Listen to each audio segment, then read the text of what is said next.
జై శ్రీరామ్. అందరికీ నమస్కారం అండి. వెల్కమ్ టు ధర్మ సందేహాల టీవీ. చిన్న పనులు చేయటం వల్ల లక్ష్మీదేవి సంతోషిస్తుంది. ఈ చిన్న పనులు చేయండి, లక్ష్మీదేవి కనక వర్షం కురిపిస్తుంది. ప్రతి ఒక్కరూ ఇంటిని ఒక పవిత్ర ప్రదేశంగా భావిస్తారు. ఇల్లు మనకు ప్రశాంతతను, భద్రతను అందిస్తూ బయట ప్రపంచంలో ఒత్తిళ్లను నుంచి కాపాడుతుంది. వాస్తు శాస్త్రంలో కూడా దీనికి ఎంతో ప్రాధాన్యత ఉంది. కొన్ని పనులు ఇంట్లో పాజిటివ్ ఎనర్జీని, అదృష్టాన్ని ఆకర్షిస్తాయని వాస్తు శాస్త్రం చెబుతుంది. అయితే వీటిని ఇంట్లో నిలిపి ఉంచితే శ్రేయస్సును ప్రోత్సహించడానికి మరికొన్ని విషయాలపై దృష్టి పెట్టాలని పండితులు చెబుతున్నారు. ఇంట్లో అదృష్టాన్ని, సానుకూలతను నిలుపుకోవడానికి పాటించవలసిన వాస్తు టిప్స్ ఏంటో ఇప్పుడు చూద్దాం. ప్రతి ఒక్కరికి ఇల్లు అనేది పవిత్రమైన ప్రదేశం. మనకు ఎంతో ప్రశాంతతను అందించడంతో పాటు బయట నుంచి ఎదురయ్యే ఒత్తిళ్ల నుంచి కాపాడుతుంది.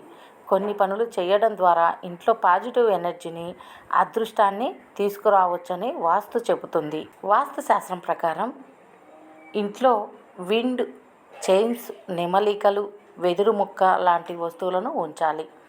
ప్రతికూలతను తొలగించి సానుకూలత శక్తిని ఆకర్షిస్తాయి.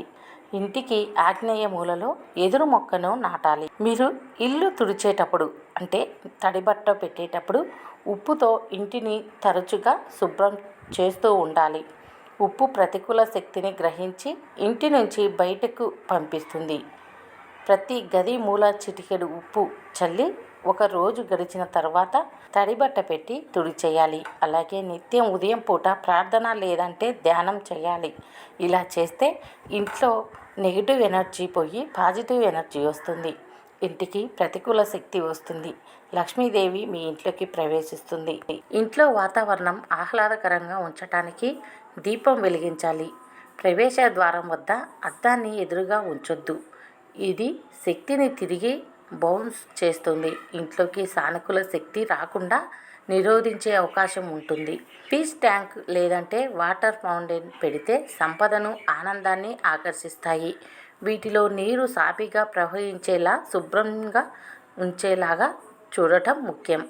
చిందరవందరగా ఉండే ఇల్లు సానుకూల శక్తిని అడ్డుకుంటుంది. అవసరం లేని వస్తువులను పేదలకు ఇవ్వడంతో పాటు ఇంటిని తరచుగా శుభ్రంగా ఉంచుకుంటూ ఉండాలి. లక్ష్మీదేవి మీ ఇంట్లోకి ప్రవేశించాలంటే మీరు ప్రతిరోజు ఇంటిని శుభ్రం చేయాలి. అలాగే మీరు పొద్దు పొడవకు ముందే నిద్ర లేవాలి. సంధ్య సమయంలో నిద్రపోకూడదు. ఇలా చేస్తే లక్ష్మీదేవి మీ ఇంట్లోకి ప్రవేశించదు.